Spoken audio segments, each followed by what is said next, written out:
Hi friends, in this video tutorial I will guide you how to upgrade the firmware of the Catalyst 2960x series model switch. Go to your internet browser and log in with your switch credential. Type your username password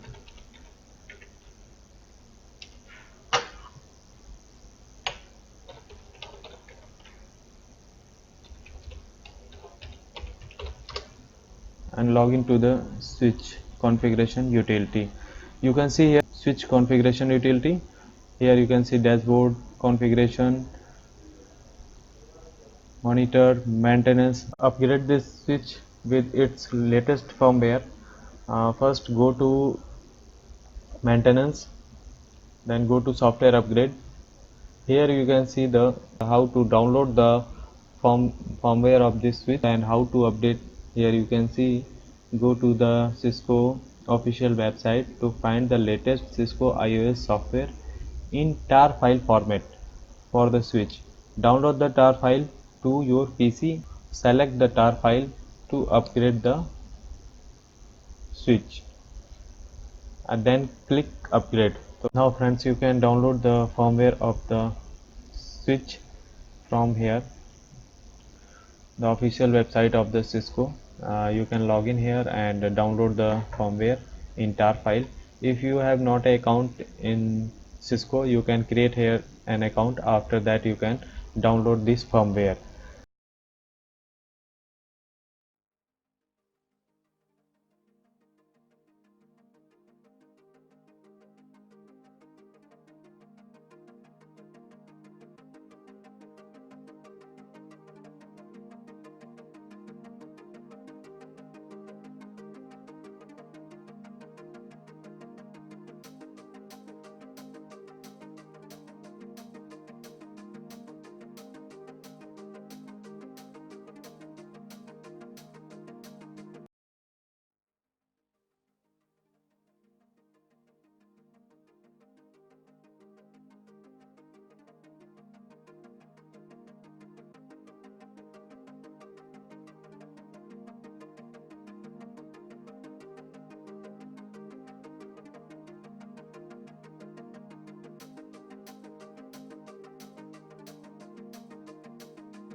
You can see here friends, I have already downloaded this firmware. So I am going to upgrade this firmware.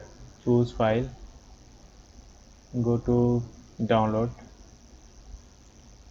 select here all files. You can see here the downloaded firmware. I have already downloaded this firmware C2960x in tar format. Select this file, then open, and now go to upgrade. Okay, now friend, you can see the firmware is upgrading. It's taking some time. Don't switch off the switch, don't shut down.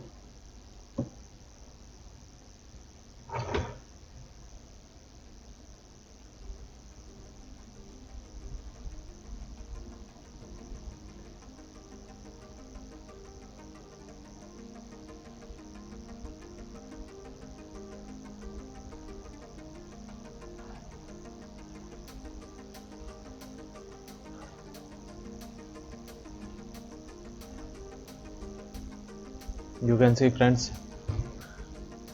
it's extracting the software. After that it's update the software with latest firmware.